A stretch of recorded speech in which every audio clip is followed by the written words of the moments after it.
Hello everyone, welcome to Module 2.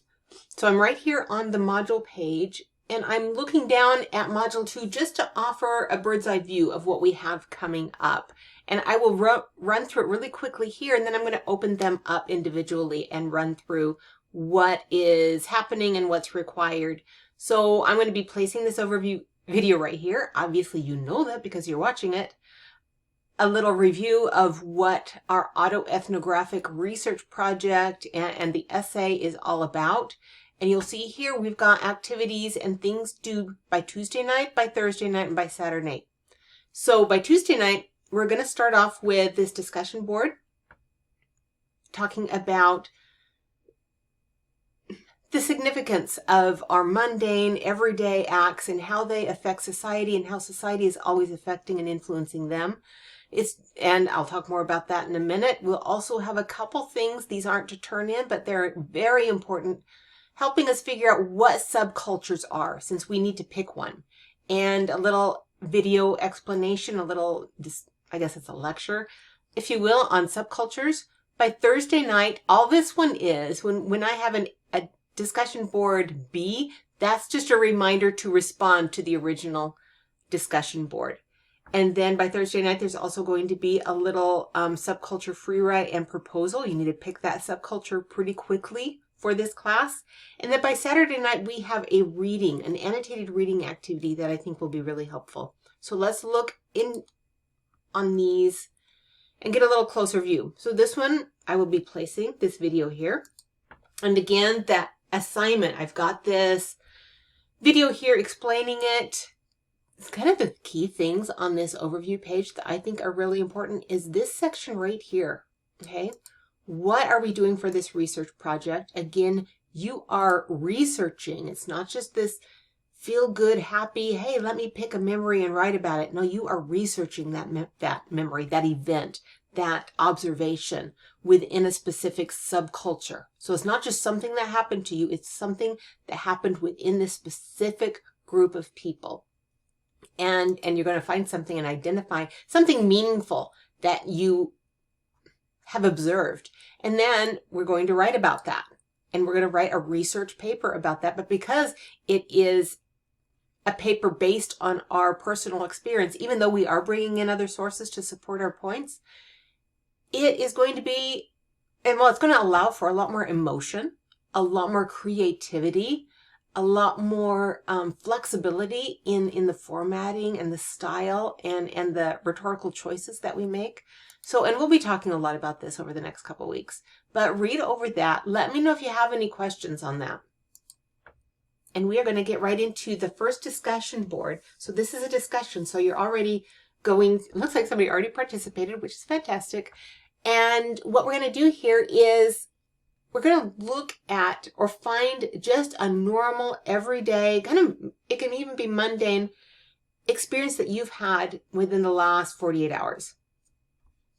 Is that what I said? Yeah, 48 hours. And I want you to share it. Just describe it. Describe it out in detail, like you're telling someone a great story about this thing that happened to you. That's the initial post. And then by Thursday night, I'm going to ask you to respond to at least 2 classmates' posts and look at this mundane event and kind of look and identify social connections. Because even our mundane, everyday choices and things that we do seem kind of meaningless and habitual, and they're so normalized that we don't even really see the complexity about them.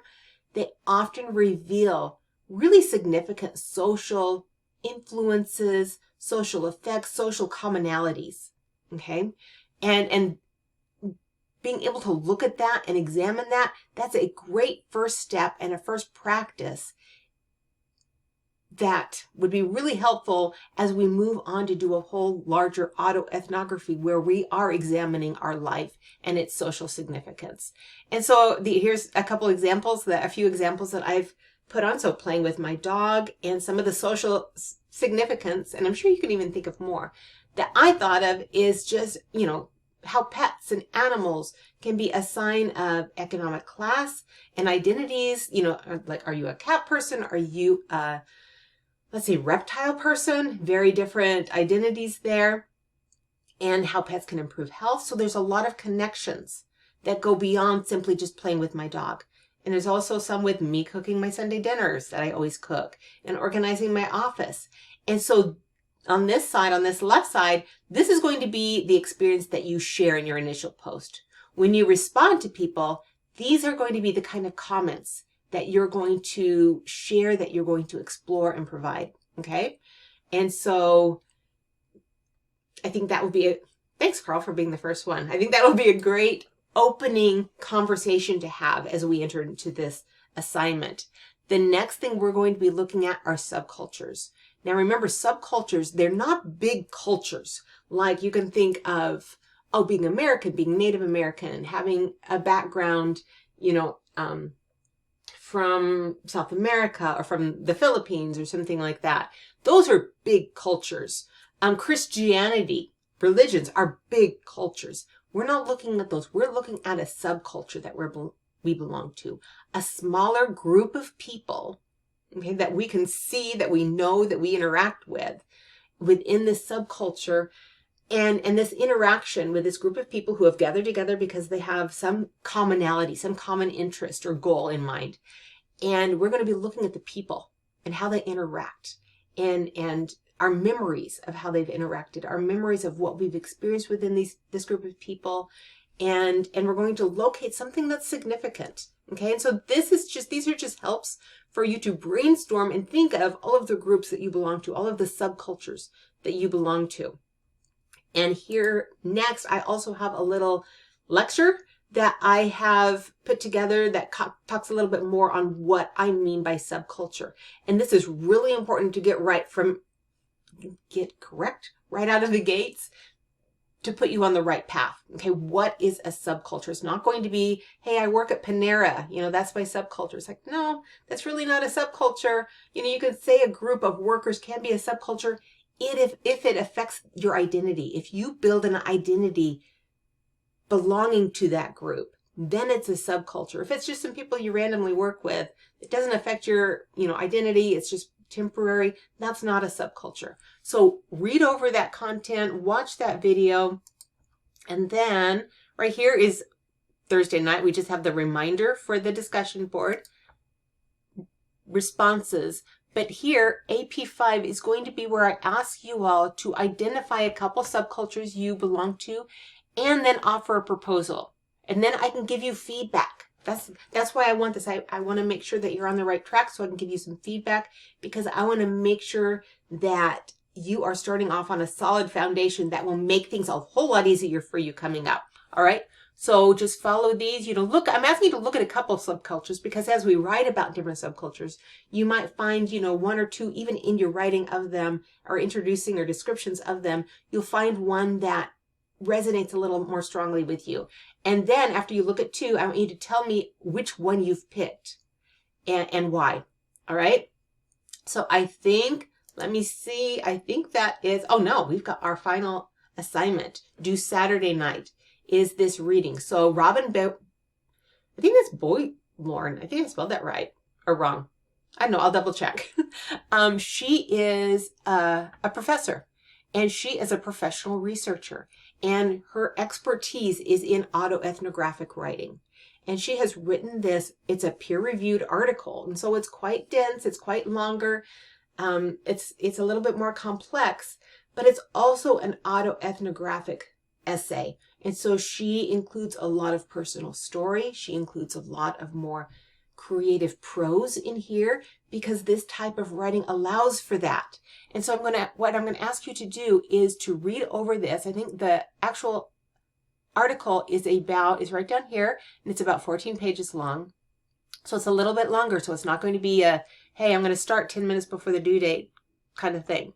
I'm simply going to ask you to annotate it, because when we annotate, studies have proven, and I use that word very cautiously on most things, but in here it's accurate. It is proven time and time again that when we annotate, and that's like highlighting content, writing notes in margins, responding to the author's ideas, when we're reading something to learn and we annotate it, it increases our retention, our memory of what we've read, and our understanding of what we've read like 500 times. It's amazing the difference. So right here, I've got, if you look here, that will take you to, I am going to leave. That's going to take you to a page that talks about annotation and also provides a little video explanation of how to annotate in Canvas. But if we go back here, I will give you a little preview of how to do that. So right here is the page, and you can do it all. You don't have to download anything. But here are some of the helpful tips. So right here, this arrow, you can click on this arrow and make it bigger, okay, which is helpful.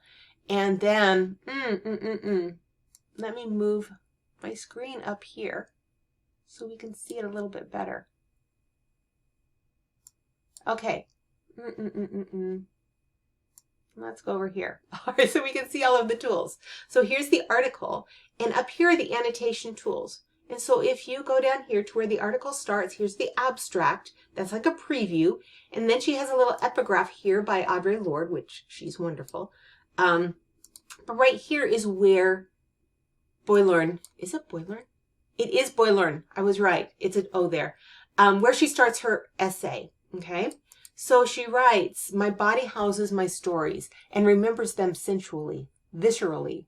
Here, elbows, knees, chins, lips. There, earlobes, nose, eyes, hands. Here, skin. There, stretch marks, moles, scars. My body is a bridge that carries all the places I have lived and all the people I have known. So you can already tell in reading this, especially if you're familiar with peer-reviewed articles, which is usually dense research, this is a lot more creative. It's a lot more prose-like in sections. And if you go on here, she uses this metaphor of bridge to talk about her subculture, which is her community.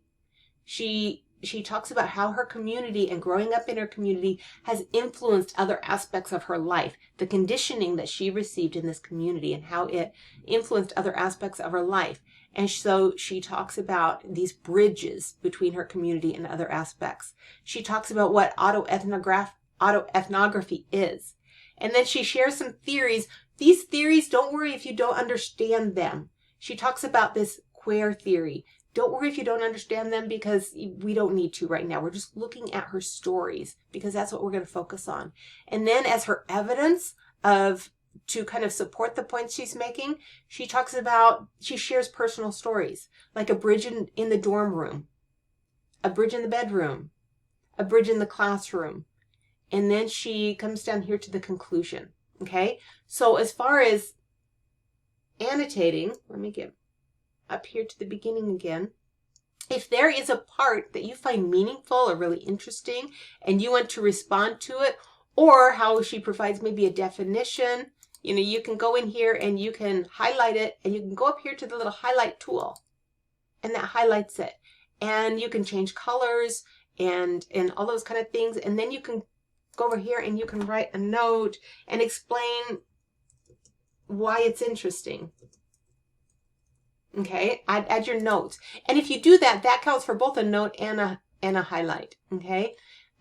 If you want just to add a note in the margins, you can come up over here, and this is like a pinpoint, and it also opens an opportunity to write a note. Okay, so let me get back down here. That is going to be, and then let me make this smaller and come down here. Then once you are finished, all you will do is submit assignment, and you should get some confetti. There we go, and it's done. All right. So those were the activities this week. Let me know if you have any questions. All right. Have a great week, y'all.